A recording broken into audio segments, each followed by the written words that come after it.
I am the tiger. Ooh. I am the tiger, or I am am the tiger. Okay. How dare you Jafar, fuck insult me like that? I don't assume power position like your egotistical self, Mr. Future Tyrant. Well, did you know tyrant was actually just a position in Greek administration? It didn't mean anything necessarily negative. Just like dictator. Dictator was a Roman, actual office. Ladies and gentlemen, this is Joe Jin Movie So Awesome. I'm Joe. I'm Won-Jin. Yo, next week it's South Korea's Lunar New Year, and also known as Seoul. In China, I think it's called the Spring Festival. So Happy New Year, guys! Happy New Year again. This is the start of a new year for most Koreans. So Happy New Year too to my East Asian brothers. If you're celebrating it, Happy New Year. Big shout out to our Triple Trouble, Void of Parrot, ZZ, and Scott Walker. Zach Miller Does Movie, Fatal J, Kayla Marie, Jasmine, Soulless Trenchcoat, Prickly Pear, what's up? Jonathan, what's up? Ui Chan Hong, what's up? Our #1 subscriber. Hell yeah, baby. And R.Allen. R.Allen, I hope your album is coming through. And all our 77 subscribers. This is going to be our mid-season review of Avatar, The Last Airbender, the animation from Nickelodeon. 2005. This is per request of Void of Parrot. Yeah. And a few other people. They also said that this was epic. They strongly recommended it. I'm actually already at season 2, but Won-Jin is playing catch up. So we're going to talk about possibly season 2 next week or finish season 1. We'll see. Yeah. We'll see depending on how the talk goes. I'm halfway in season 1. But anyway, you have been warned of spoilers. This is 21 years ago, but in case you didn't watch it, here we go. Wow. When you just said 21 years ago. Yep. Yeah. It kind of gives me that perspective all of a sudden. Yo, wow. 21 years. Can I say something funny? When I turned this on, you know what the first thing I did was? What? I went to the menu and I was looking for the Japanese voice. Oh, I understand. Because I guess it's because we grew up with Japanese animations. We kind of expect that the voice we hear from this animation is like English dubbed. Yeah. But this is the only version. No, so I was like, what is this trash English dub? I want to hear the Japanese one until I figured out this was actually an American show. I had no idea.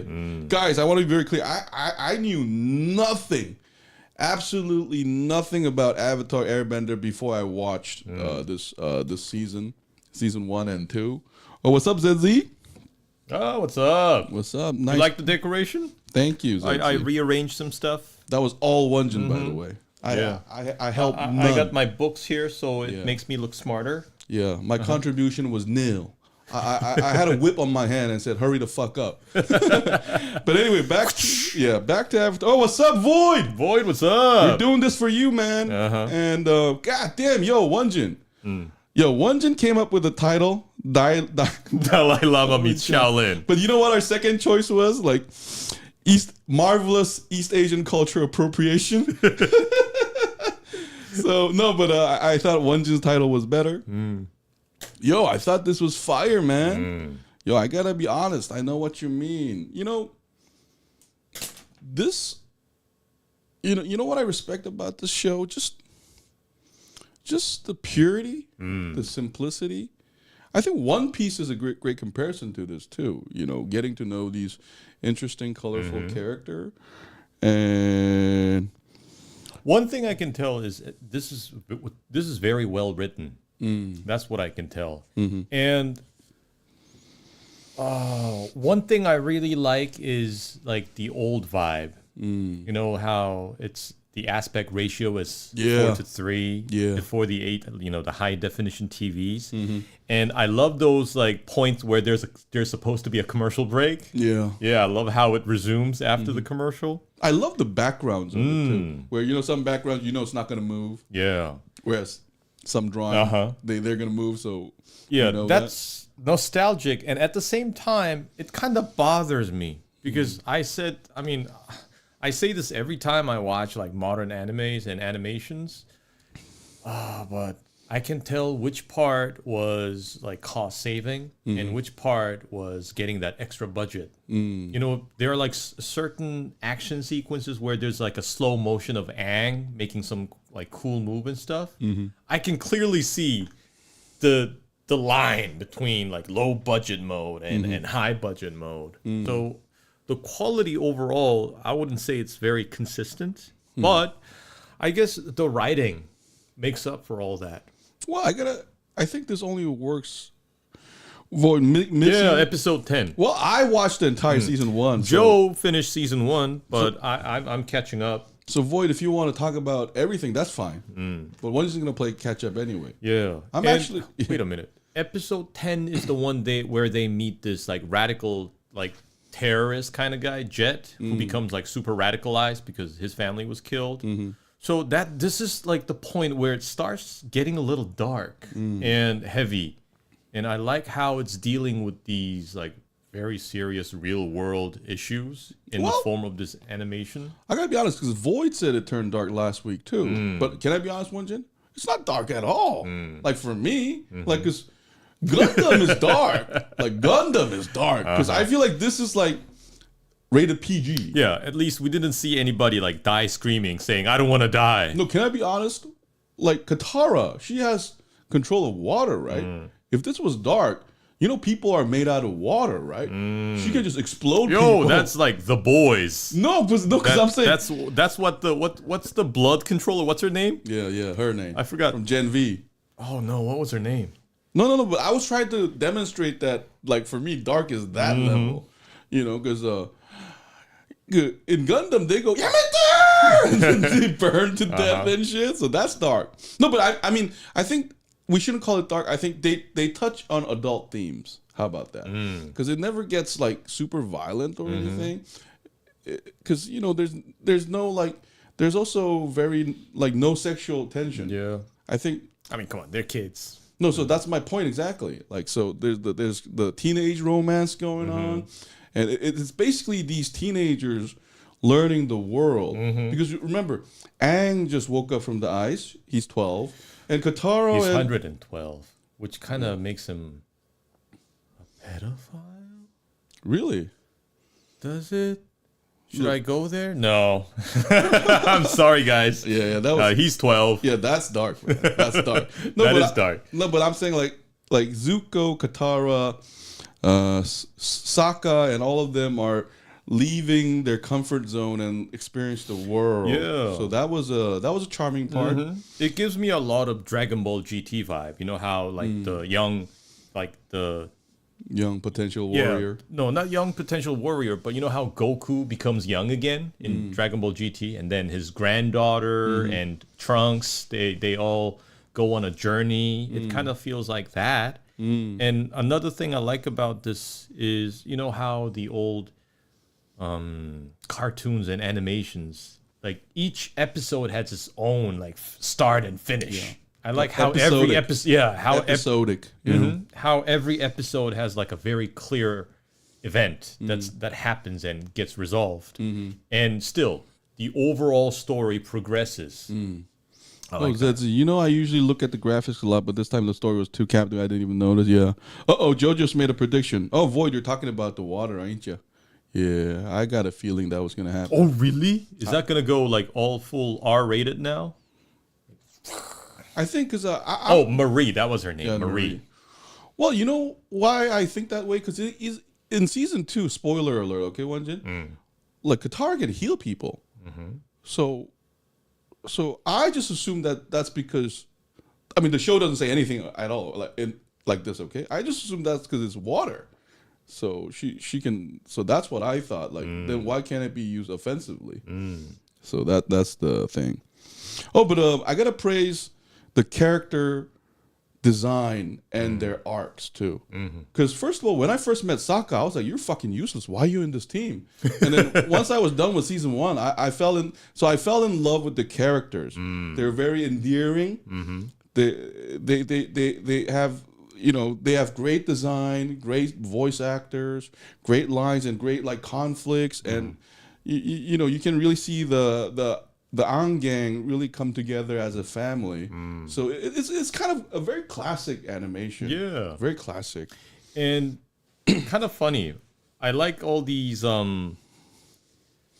like little details that I can clearly see where the inspiration came from. You know how like the flying bison and Appa. And what was it that Heibei Hookback? You know that yokai kind of thing? The bear the spirit. panda. Yeah. That was some like Evangelion stuff. You know, like the kaiju mode thing. No, I think you're right, Won-Jin, where it takes inspiration from a lot of other animations. Yeah, and I just finished episode 10, right? The guy named Jet, his character design is the only one that is kind of like reminiscent of the 80s and 90s Japanese anime. Yeah. I thought it was really interesting. Yeah, that's why this is cultural appropriation. I only found out later that it was developed by 2 white people. I was like, damn. Oh, but Won-Jin, there's a good news. After I was done with season 1, I was like, where the fuck are the Koreans at? And then in season 2, there is a Korean looking one. Oh, really? Like very brief though, not long. But I wonder how they would portray a Korean here because... No, but they're very barely there though. But they have just to give you a spoiler, they definitely wear clothes and live in a house and eat stuff that is reminiscent of the Korean peninsula culture. Oh, okay. So it's actually inspired more from the Hollows, from Bleach. Yeah, okay. I never watched Bleach though. Aang's voice actor was a kid, so he grew up with the character. Oh, wow. Yeah. I think he's a very good voice actor. No, yeah, they're all great. I mean, man, hats off to Aang's design too, though.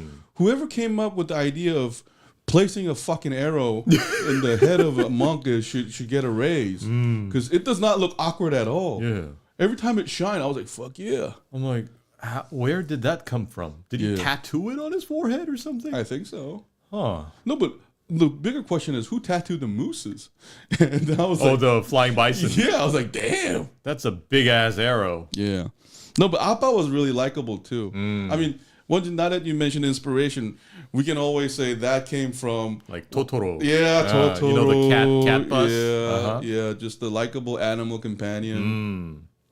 And this shows, but I gotta say, the major inspiration is China. I mean, there are some Japanese elements here and there, and some Indian elements here and there, but it's definitely China. ZZ, what? He was porn with it? Why are you mentioning porn here? This is a children's cartoon. What porn? Where's porn? He was porn with it. Oh, maybe it doesn't show up because I'm looking at all the chats instead of top chats because I think it could be filtered depending on the word that's being typed in. Okay. I think the P word is filtering it out. The porn word got disappeared. Huh? Yeah, born. Yeah. So, but the Chinese element was mixed really well because fire, earth, air. I mean, Europe had it too, but it's very medieval China.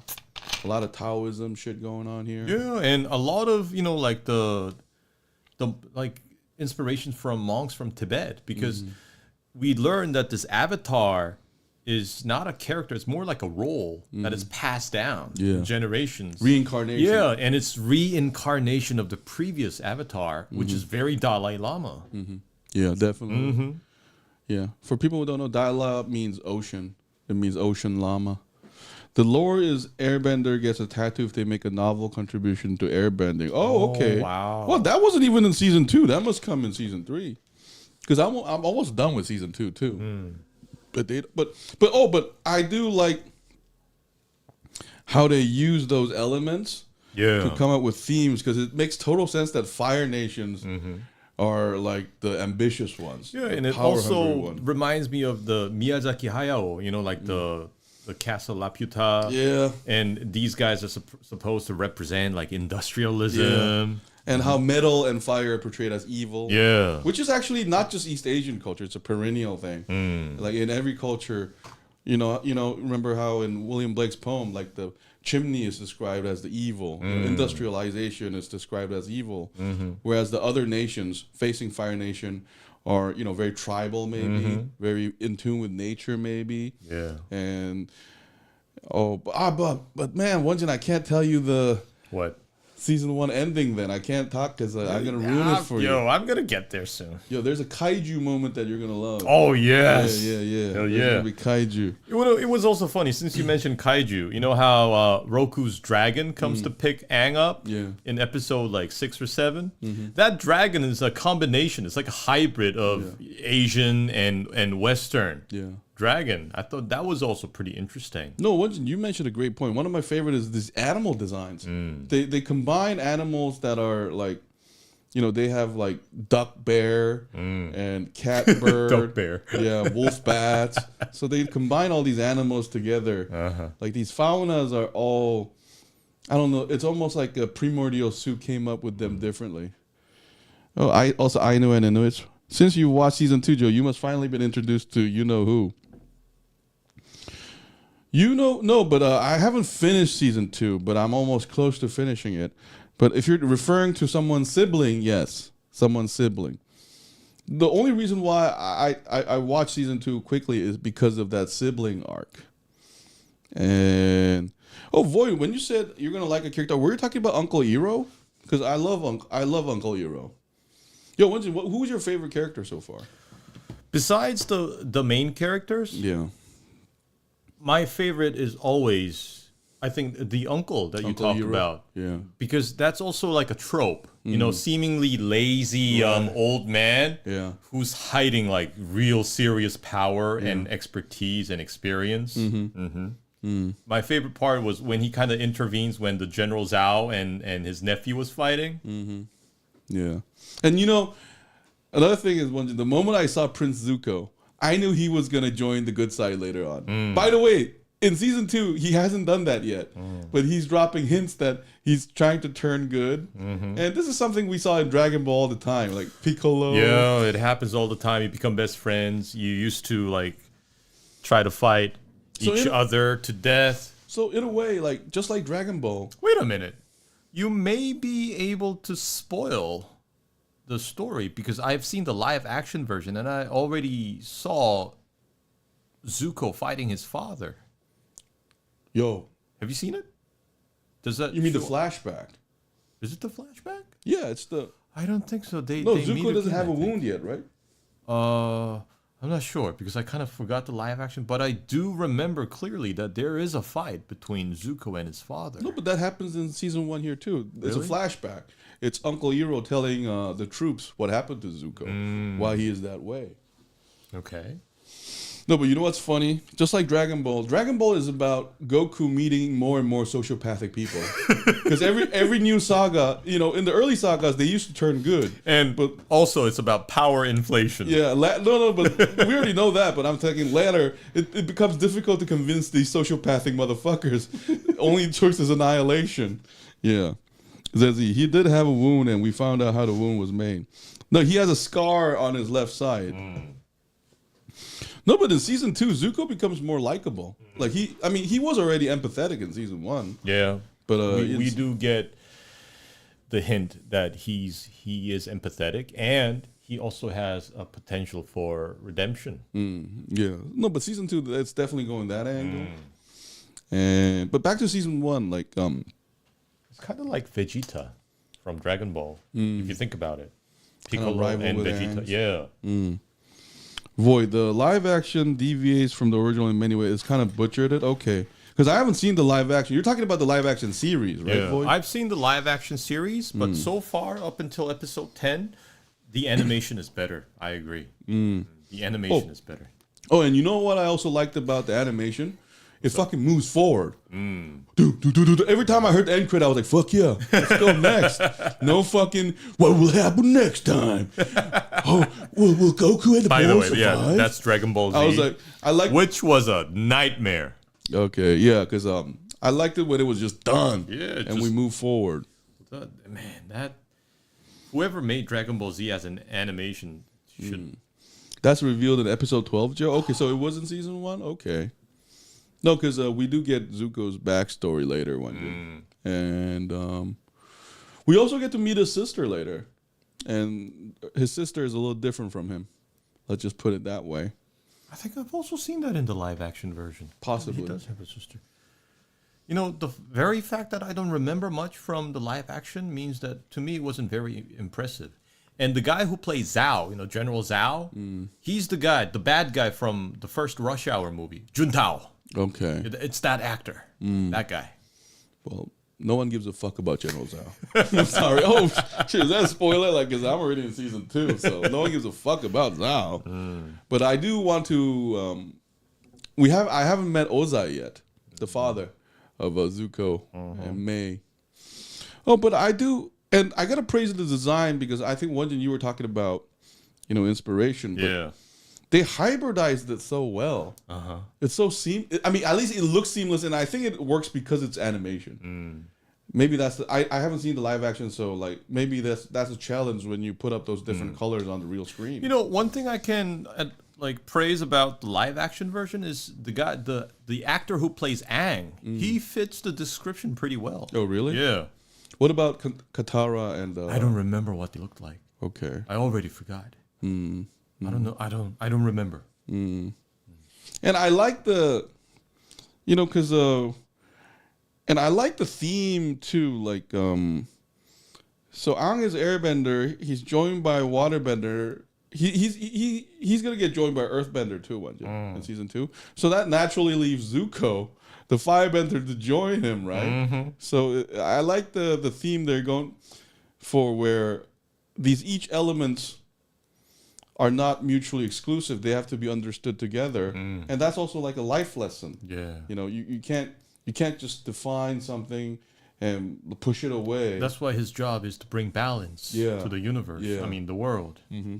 And you know, they explain complex. I'm having a brain fart. Complex ideas in a very simplistic way. I mean, simple way that's really easy to digest. And I think it really works because it's animation. I think if this was a novel, it would suck. Because the design is half of it. That's like the drawing is half of it. Because if you think about it, without the drawing, it's just it's very bare bones story. That's right. But the drawings are also nice. Saka getting humbled by Kyoshi warriors was deserved, but Saka handled that well in the end. Also, I'm warrior, but I'm a girl too, foreshadowing. Oh, what's up, Walker? What's up? That was also, I think, an interesting touch on the idea of feminism on children's cartoon. And I like how it didn't dive too deep into it. No, but sorry, what a spoiler. They're gonna dive into it in later episodes in season 1. Yeah. Okay. So I was like, that's definitely 2005. That's 2005 right there. Yeah, but overall, I love the character design. I love the story. And I like how they just went in there. I love the introduction. There were 4 nations. Fire Nation went to war. Avatar's gone. Let's go. Yeah. See, that's when I know that I'm watching an old TV show because it reminds you, like in the beginning, with every episode, as if you would forget. Yeah. And I like that it's brief. There's no bullshit explanation. Let's go, go, go. Like boom. Oh, and I also found Aang and Katara's kind of like love dynamic really sweet too. I like that. I like that they're kids. Yeah. Okay, that sounded fucking weird. Yeah, that was weird, man. No. Okay, I apologize. Oh, Scream is coming out, huh? Let's talk about that in Let's Talk. This is our review of Avatar: The Last Airbender. No, but it is funny though how like do you think they came up with like the Airbender being the main character randomly? Because it is funny though how they chose Airbender as like the main character. I bet it was like the result of some brainstorming or something, and somebody might have said like, but he needs to be able to fly, and they're like, okay, let's go with air. No, but I gotta admit, the Last Airbender sounds cool as fuck, whereas the Last Waterbender, the Last Earthbender, or Last Firebender, maybe Firebender might have worked, but Airbender does sound awesome. That does. I think that's probably have to do with the reason. Oh man, I also love the props they use, like the boomerang and the flying kite. Void. Also, genocide, atrocities, aggressive totalitarian governments. Basically, they dropped it all in one season. Yeah, so there are a lot of themes to look at. But you have to remember, Void. Every like classic Japanese, like excellent movies, me and Won-Jin had those themes too. Though. Like it's always there. Like war. Yeah, Gundam. Yeah, Gundam is an anti-war animation. Yeah, war, genocide, atrocities, and fascism and totalitarianism has been always a huge theme in Japanese animation. I think it's Japan's way of coping with it too. Yeah. Like they got their history, but this one also has that, yes. But what else? But I do like the fact that the theme is about peace though. The peace, yeah. I like how Aang avoids fights when it's necessary, when it's possible, because Goku would have just Kamehameha all of them. Well, Avatar has that emergency mode that turns on. He's kind of out of control in that case. Yeah. It's when he's in trouble that it unconsciously gets unleashed. Well, Void, now that you mentioned that, it's funny though how the Earth Kingdom still has a king, and I think water tribes also have kings. So listen, there's no democracy here. This is definitely it's a world full of autocracy. Yeah, medieval setting. Yeah, royalty. So, yeah, and anyway, your favorite episode so far, Won-Jin? I don't know. I think my favorite is the episode when Aang meets Avatar Roku. That episode I think was my favorite. You know. Now that you mentioned that, Won-Jin, I found that weird. I wish there were more dialogue because I want to know how Avatar Roku feels about his Fire Nation being the invading expansionist force, because that discussion never happens. But I thought, because my guess originally was Roku disappeared because like he was disappointed at Fire Nation or something. Shame. Yeah. But he was ashamed. Yeah, but you know what's funny? There's no explanation about why Roku disappeared and when did he die and stuff. Maybe that's coming in season 3, Void, because I did hope that they would explain that. Yeah, but they didn't. But we also do get more backstory of Aang though. So that's all right. That's all right. But so overall, far, very satisfying. Yeah. I love the characters, the design, the world too. I like it. Oh, Void. Aang running away from responsibility makes sense for a kid, even though everyone requires him to carry the universe. Yes. There's definitely a lot of teenage angst here. That's also, one of those tropes in Japanese animations. Yeah. Even in Gundam, they're basically semi-forced to be in that killing machine. And even in Evangelion, Shinji doesn't want he doesn't want to get in that Eva. Yo, so Won-Jin, that's a great explanation because this is definitely American, because when Katara said he needs positive reinforcement, I was like, yep, this is American like series. Because if it was Japan, the parents would be like, I don't give a fuck. Go there and die. His Shinji's father is gonna be with his glove and like the glowing glasses. Yeah. Be a man, Shinji. Yeah, no, everybody's counting on you. No, he didn't even say that. He just gave a disappointing face. And get on. Yeah. Like, cause even in Gundam, man, like. Oh, another thing is, listen. Oh, in season 2, okay, Won-Jin, this is a spoiler. Zuko's sister does show some like very dark tendencies, though. Oh, she does. She's kind of like the opposite of Zuko. Because remember in like Gundam, that person is Shah. He's total like he's a kid too, by the way. He's totally Machiavellian. Yeah. Very calculating, super intelligent. This young aristocrat who is like, that's dark. Nothing in here is dark like that level yet, for me at least. So anyway, I think we can talk more about this once we are at season 2 or something. Yeah. Because Won-Jin, I think you're gonna enjoy season 2 even more because Void pointed out season 2 is better. I kind of agree because season 2, I think season 1. Void, tell me if you agree with me. I feel like season 1 was more loosely episodic, but season 2, it's still episodic, but there's more focus. Oh, on like the overall. I mean, not to a drastic degree, but season 2 has more of like pressure going on. Okay. Like, I mean, it's still episodic, but it's a little bit more that way. So I think that's what void means. Because I agree. Because season 2 definitely has more focus. And I think season 1, you know how it's called Book of Water, right? I was like, that only makes sense because of the last episodes. But here it's definitely a Book of Earth. Because the second season is called the Book of Earth. Yeah. It's definitely very earthy. Very earth. So I'm assuming Void, the third season is called Book of Fire. So I don't think that's a hard guess to make. So I'm looking forward to that. Because after complete season 2, I do want to meet the Fire Nation people now. Like the family. Because Ozai seems like an interesting character. You know, I gotta What's up? confess something, because up until about episode 3, I thought it was shit. Oh yeah? Yeah, because I kind of had to get used to, the overall quality of the animation. Again with the quality. And like you said, like the way they deliver these lines. We're so used to like hearing Japanese, but we hear this English version. Yeah, I swear, it's kind of cringy when you hear it.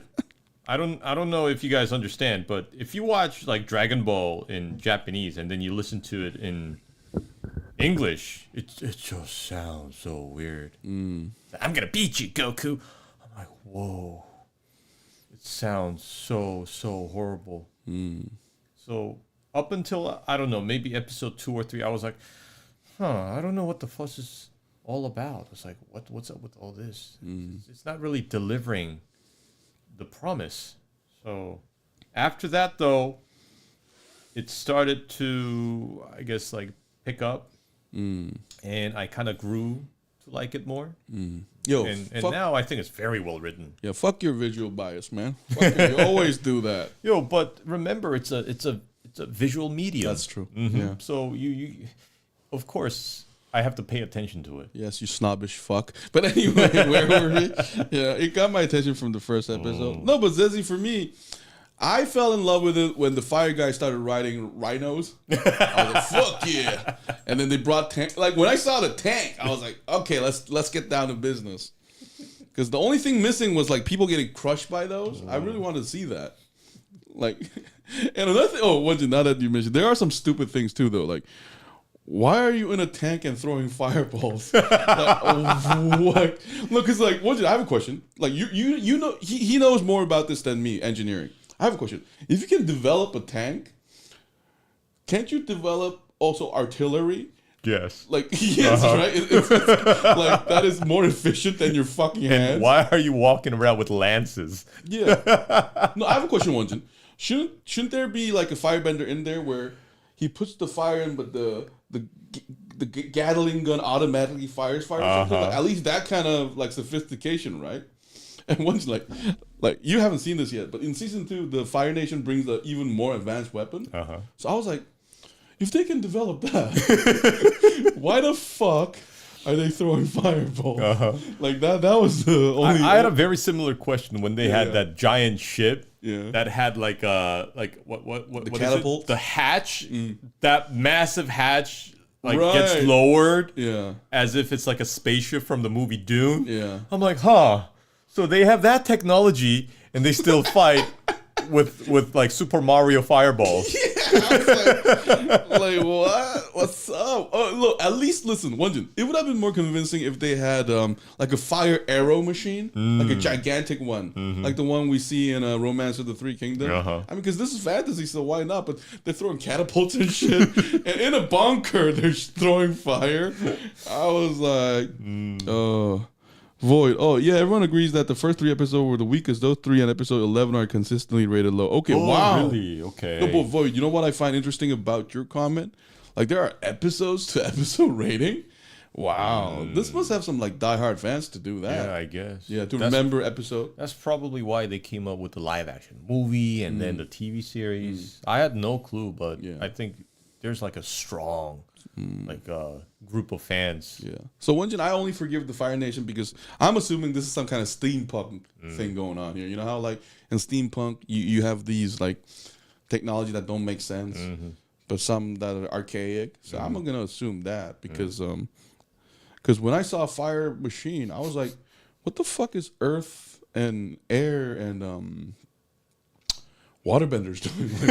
Like, why don't they got their weapons? You know, it's kind of that Black Panther problem. Yeah, like you guys can. You have that super science Wakanda style. Yeah, and why are you? What is this 300 position? Yeah, what are you doing with the lances and the shields? Yeah, where are the artillery and the leather boots? Yeah. Why aren't you all in full body armor?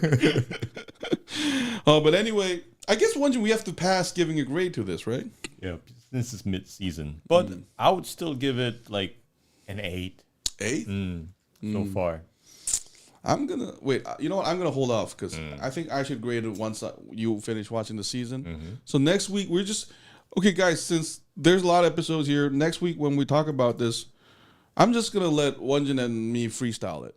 So we're just gonna talk where we are at. Hopefully, Won-Jin can watch as much as possible, and I can probably watch as much as possible because there's a Lunar New Year holiday, so I'm probably gonna fucking finish it because I can't stop right now. I gotta go. Like I was searching for when I searched like Avatar movie, I was hoping it was like the animation movie. You know how like the theater version of Pokemon like that shit? But they didn't have that. Yeah. Because that would be awesome. Because what we know about these animes and the theatrical version of these animes, they're extra high quality when they're in theatrical cuts. We love that. Yeah, we love that stuff. My favorite is Revenge of a Counterattack of Shah. Counterattack of Shah. Yeah, that was I think you're gonna. I don't know how you pronounce that in English though. In Japanese it's Shah, but in English it's spelled like Char. Char. Yeah, Char. Maybe it's the French. If it's French, isn't it Char? Maybe Shah. Like Charlemagne. Shah. Yeah. What's his last name? Like Aznable or something. Like some pompous. Yeah. Like very medieval European name. No, but like, don't you agree that drawing was amazing? Like that movie. Yeah, that's the quality you're talking about, right? Yeah. So Won-Jin gives it an 8. I guess mid-season. And remember, this is mid-season. Yeah. I'm giving an 8 up until episode 10. Yeah. And now I'm kind of concerned because Void said episode 11 sucks. That's the next one. So today I think let's call this like a appetizer to talk about this because I think like if Won-Jin and I can talk more about this, I think we can talk about individual episodes and shit. So next week we're gonna do another Last Airbender, okay? And then we'll probably talk around season 2, at least the start of it, and we can finish grading season 1. That sounds nice. Yeah.